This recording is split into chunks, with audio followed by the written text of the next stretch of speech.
सिद्धिपीठ कनकगिरी जगह एवं माफिया कब्जा अंचलवासी जन आंदोलन टांगी चौदर ब्लॉक कन्हेपुर ग्राम पंचायत रे बहु पुरातन कालरू मालिका वर्णित सिद्धपीठ कनकगिरी रे मां निराकार पूजा पाई आसुछंती। ए स्थान रे जगतरनाथ जगन्नाथ महाप्रभुंक मंदिर और भव्य यज्ञ मंडप और महापुरुष ध्रुव बाबा समाधि पीठ रही आसी।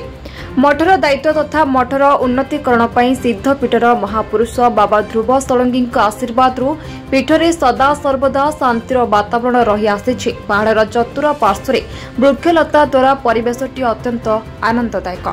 प्रतिवर्ष एठारे महाआडंबर मां नवरात्र पूजा बसे धूमधाम रे पालित होई आसुछि। नवा वर्ष 1 तारिख दिन एठारे पारंपरिक भजन समारोह नृत्य गीत और हजार हजार श्रद्धालु भक्तों आगमन रे प्रसाद सेवन द्वारा ए पीठरे भक्तिमय परिवेश सृष्टि होता है। भविष्यत में ए सिद्ध पीठरे जगन्नाथ मंदिर नवीकरण, हनुमान मंदिर, सनातन धर्मर प्रचार और प्रसार केन्द्र, योगाभ्यास केन्द्र, ऑडिटोरियम, सनातन धर्मर गवेषणा केन्द्र, गुरुकुल केन्द्र तथा पिलामानंक पई लाइब्रेरी करिवार स्वप्न देखिछंती ध्रुव बाबा पुत्र तथा विशिष्ट समाजसेवी कनकगिरी चैरिटेबल ट्रस्ट अध्यक्ष सरोज षडंगी। किंतु कालक्रमे किछि कुचक्रीर गोष्ठीर लोकसिद्ध पीठ कनकगिरीर पाददेशर एकर एकर जमी जड़े व्यक्ति को बिक्री करदेइछंती। जो स्थान रे मां आदिशक्ति मां निराकार विराजमान करुछंती सेही स्थानटी को किपरि बिक्री करागला ता समस्तक मनरे प्रश्नबाजी सृष्टि करछि।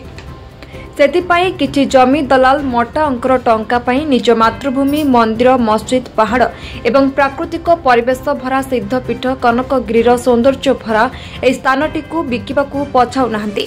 तेणु ए जगहटी नहीं जन आंदोलन तीव्र हेबारु कन्हेपुर ग्राम पंचायतर समस्त जनसाधारण बुद्धिजीवी युवक बंधु कनकगिरी चैरिटेबल ट्रस्ट और कनकगिरी विकास और सुरक्षा मंचर कर्मी को नहीं पीठर सर्वांगीन उन्नति और जमी दलाल मानक कबलरू पीठ को रक्षा करने सरपंच कार्यालय दाबीपत्र उपस्थापन करा। यापरे गाँ गाँ बुली लोक माननकु सचेतन कराइबा परे एक जरूरीकालीन पंचायत स्तरीय महासभा आयोजित करा। एही सभारे हिंदू और मुसलमान संप्रदायर बहु मान्यगण्य व्यक्ति उपस्थिति देखा मिलता। पंचायतर सरपंच भरत बेहरा पौरोहित मुरबी चौधरी हेमंत कुमार साहू सभापतित्व करथिले।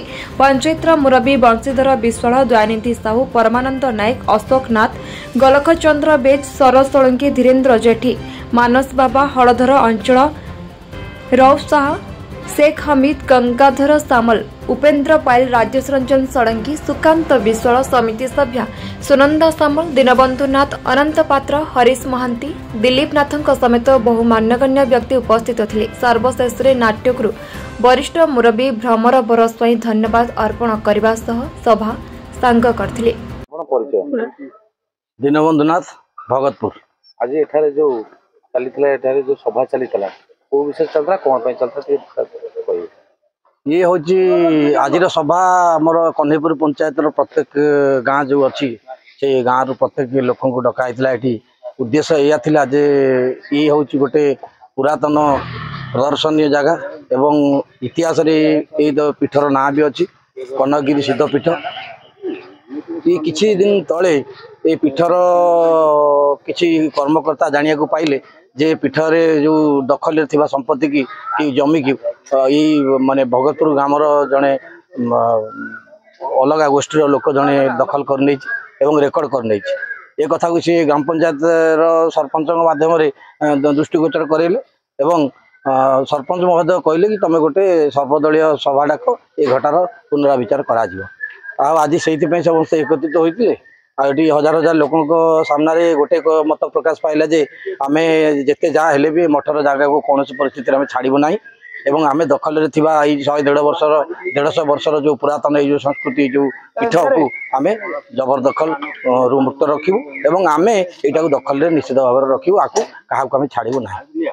लोक समागम होता कौन आलोचना ये पंचायत अति कम 2000 लोक आसी समस्त खाद्य व्यवस्था आलोचन गोटाई कथा निष्पत्ति है सर्वसम्मति क्रमे गोटे कथा निष्पत्ति है जे ये मठ को आम अति सुंदर भाव में गढ़ू और भविष्य में कौन सी लोक जमी मठर जगह को नहीं नपार से गोटे कमिटी कराई जो व्यक्ति मठ को दखल नापी चेष्टा कर पट्टा कर चंचकता कर से लोकों पाखक सरपंच माध्यम चिठी जीव एवं ताकू ये जगार बाहर जावाई कह जदि सी ओहरी गले तो भल कथा ता ना ये पंचायतवासी तरफ ये जगार आम निश्चित भाव में गोटे जन आंदोलन हम एवं प्रशासन दृष्टि आकर्षण करा ब्यूरो रिपोर्ट बी न्यूज।